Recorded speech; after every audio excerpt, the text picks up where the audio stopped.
지난해 3분기 4% 넘었거든요. 그런데 금리를 인하한다. 네. 일단 미친 거다. 위협을 당했거나 찜찜하면 빨리 연준 인사 그만둬. 내가 지명할 거야. 그래서 저는 올해 연말 미국 정책금리 2.25 보고 있거든요. 그렇게 많이 내려가나요? 우리가 알던 세상은 끝났어요. Manner makes man 하던 킹스맨의 세상은 끝난 거예요. 자, 박사님, 요즘 뭐 미국 같은 경우에는 뭐 금리 인하에 대한 기대가 점점 커지고 있는 것 같더라고요. 그렇습니다. 네, 그래서 미국 시장의 어떤 금리가 인하가 되게 되면 국내 어떤 자산 시장에 어떤 영향이 좀 있을까요? 나쁘진 않죠. 오히려 좋다. 왜냐하면 미국이 성장률이 엄청 잘 나오고 특히 지난해 3분기 4% 넘었거든요. 그런데 금리를 인하한다. 네. 일단 미친 거다. 네. 위협을 당했거나 이제 위협을 당했다고 보는 거죠. 그래서 파월 의장의 임기가 5월에 끝나는데 그 5월까지 4달도 못 참아가지고 형사고발했잖아요. 자, 이런 식의 행동들을 보이는 게 뭐냐면 이거 봤지? 너 고생해. 내 말 안 들으면. 그리고 찜찜하면 빨리 연준 인사 그만둬. 내가 지명할 거야. 그래서 저는 올해 연말 미국 정책금리 2.25 보고 있거든요. 그렇게 많이 내려가나요? 예, 그러니까 지금보다 1.5%포인트. 참고로 이 전망을 누가 하냐? 예, 스티브 바이런 연준 이사님께서 하고 계십니다. 네. 예, 그분이 차기 연준 의장 후보 3순위 정도 되죠. 예, 여러분, 우리가 알던 세상은 끝났어요. 그 뭔가 매너 있던 세상 있잖아요. 매너 makes man 하던 킹스맨의 세상은 끝난 거예요. 그런 세상이 왔는데 가격의 변동이 당연히 격렬해지죠. 그리고 환율의 변동, 금리의 변동도 굉장히 격렬해진다. 이걸 좀 인정하셔야 된다. 저렇게 경기가 좋은데도 금리를 인하한다. 그럼 미국이랑 반대 방향으로 가면 어마어마한 리스크를 무릅써야 되거든요. 네. 그런 것들을 세계 환경이 이렇게 가고 있다. 그 말씀을 드리고 싶습니다. 그렇군요. 자, 그러면 한번 그 박사님이 생각하시는 뭐 올해 연말 뭐 미국의 금리와 우리나라 금리와 일본의 금리, 채권 시장 한번 뭐 정리 한번 해주실 수 예, 있을까요? 우리나라는 뭐 그냥 동결로. 동결로 계속 갈 것 같다. 예, 뭐 올해 인상은 안 할 거라고 믿고 싶어요. 믿고 싶어. 그래서 2.5. 미국이 2.25. 그리고 일본이 1.5 할 수 있을까 모르겠습니다만 1.5 정도. 네. 그래도 뭐 금리가 각 나라별로 큰 차이가 있는 것보다 어느 정도 좀 수렴하는 게 좀 좋지 않나요?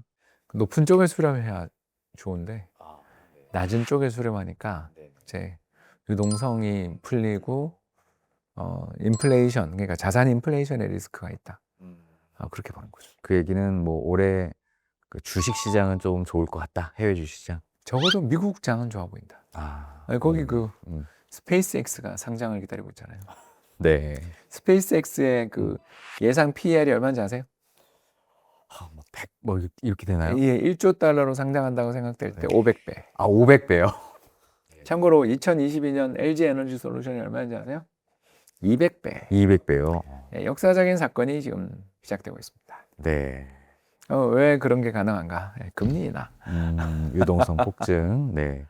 저도 역사의 한 획을 긋는 기업의 공모에는 스페이스X가 안 되면 엔트로픽 공모라도 한번 참가를 해보고 싶습니다. 참고로 엔트로픽은 이번에 장외 시장에서 자금 조달 3천억 달러. 크로즈죠? 여기는 네. 아예 네.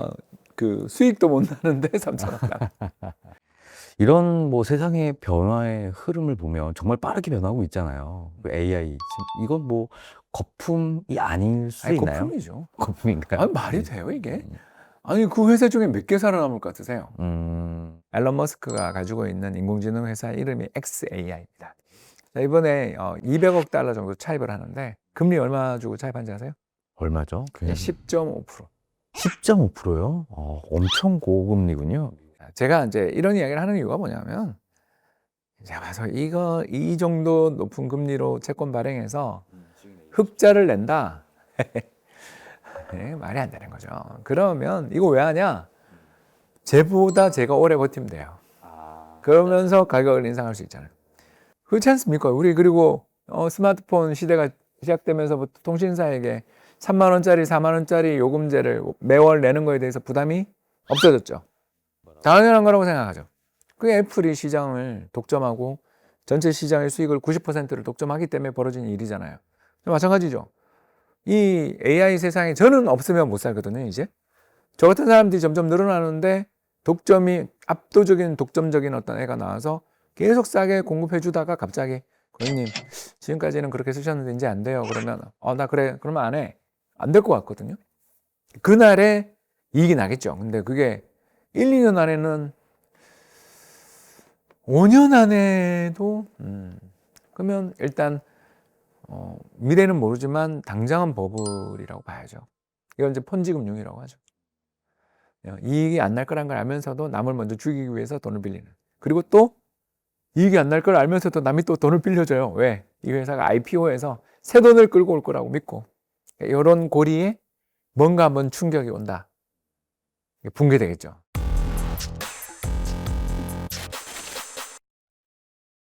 자, 그럼 한번 또 환율 얘기 조금만 더 드려볼까요? 뭐 최근에 IMF가 뭐 한국이 환율 변동할 때 달러 자산이 외환 시장 규모에 비해서 굉장히 크기 때문에 충격을 좀 받을 수 있다 이렇게 지적을 했더라고요.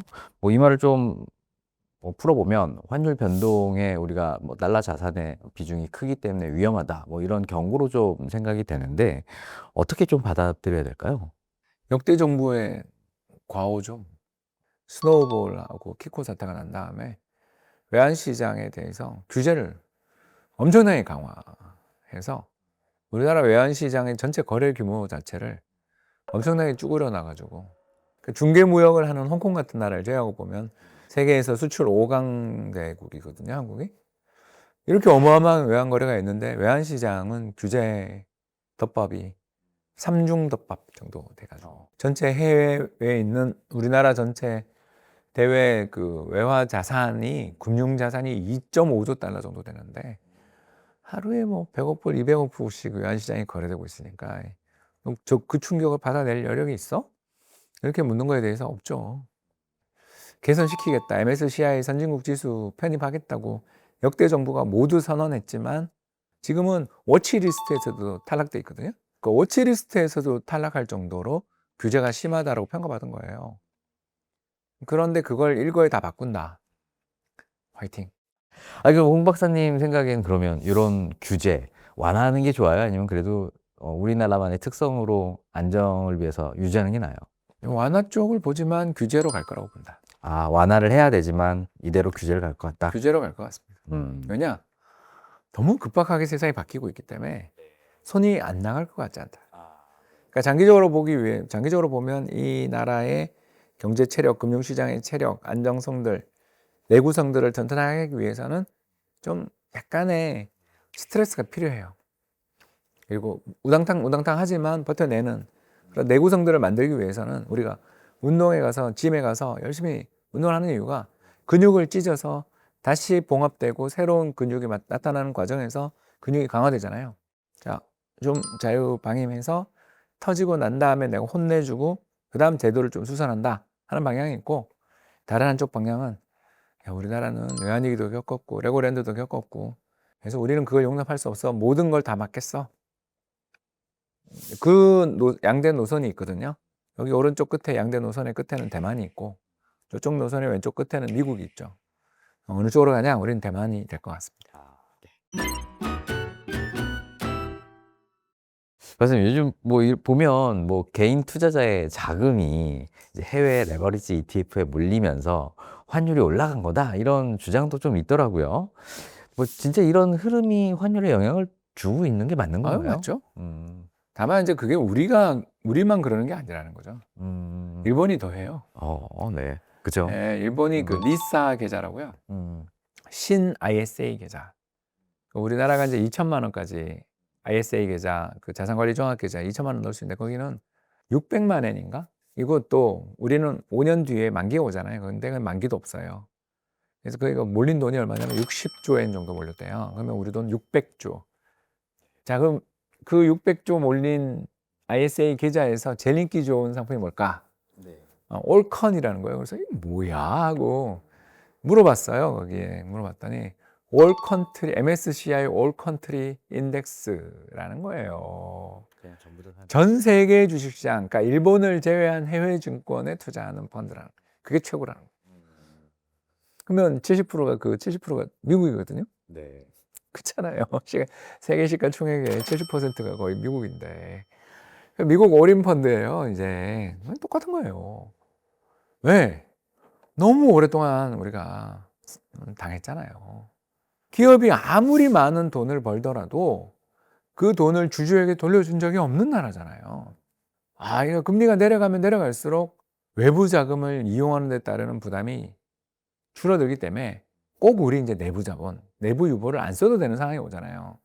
그런 세상이 오게 되면 자연스럽게 금리가 내려가는 시기가 되면 우리가 기업들이 드디어 외부에서 외부 자금을 유치하는 데 따르는 이자율이 낮으니까 그동안 고생했던 내부 자본에 대한 보상을 해줄 거라고 우리가 한때 믿은 적이 있었죠.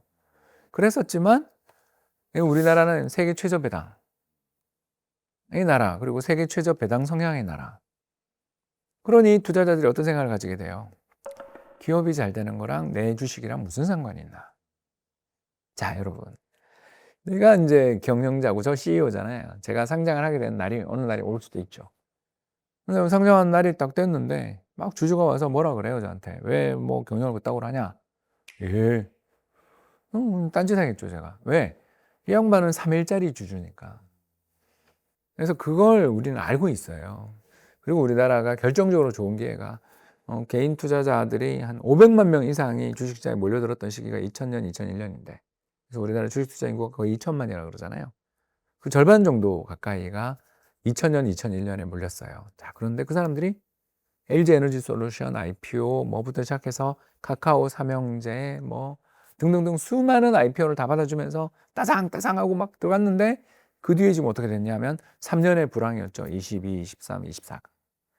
작년에 불황되기 전에 외국인이 와서 미친 것처럼 사줄 때 개인이 다 파는 거 보셨죠? 난 안 믿어. 그리고 이 장세가 지속될 거라고 난 생각하지 않아. 벌 때 팔아야 돼. 그리고 팔고 난 다음 갈 곳은 미국이야.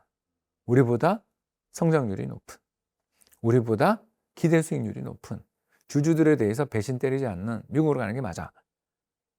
일본도 30년 장기 불황을 겪으면서 일본 주식에 투자하면 바보야 라고 생각했던 사람들이 니사 계좌를 만들어서 올컨을 가고 있는 거고요. 우리도 그런 거죠. 자, 그러면 여러분, 불과 3년, 2년 전에 들어왔다가 손실을 봤어요. 자, 그리고 올해 5천 됐어요. 들어와! 그러면 나를 뭘로 보는 거야? 라고 생각하지 않을까요?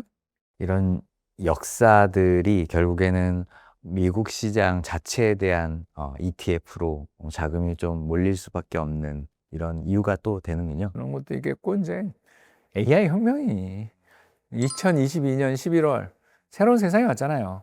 챗 GPT 3.0, 3.5 나온 다음에 우리 인공지능하고 놀고 있잖아요. 그런 AI의 최첨단에 있는 기업들이 한국에 있어요? 그러니까 소버린 AI 한다고 정부가 노력하지만 지금 해서 이 격차를 따라갈 수 있을 것인가에 대해서는 자신이 별로 없잖아요. 그러니까 우리는 부품을 팔면 돼 이렇게 위안을 받을 뿐이지 이 AI 혁명에서 일단 우리는 소외되고 도태된 건 사실이잖아요. 시대가 이렇게 가고 있는데 다음에 누가 애플이 될지 다음에 인공지능 세계 애플이 누가 될지 모르지만 미국이나 중국 쪽에서 나올 거 아니에요. 그러면 사야지 그걸. 투자라는 게 그걸 안 산 리스크가 너무 크다고 느끼는 거죠. 수많은 사람들 입장에서. 네. 알겠습니다. 뭐 들어보니까 점점 얘기가 재밌어져가지고 제가 3부에서는 한번 실질적으로 오면 어떤 자산을 조금 사는 게 좋을지 포트폴리오 전략에 대해서 한번 여쭤보는 시간 갖도록 하겠습니다. 트럼프 대통령이 달러의 가치를 쓰레기로 만들 것 같으니까 갈 데가 없어서 금으로 가는 거 아니에요? 우리 시장이 다 개방됐다는 건 내가 살 때 매도하는 사람이 조지 소로스거나 워렌 버핏일 수도 있다는 걸 감안하고 투자를 해야 되는데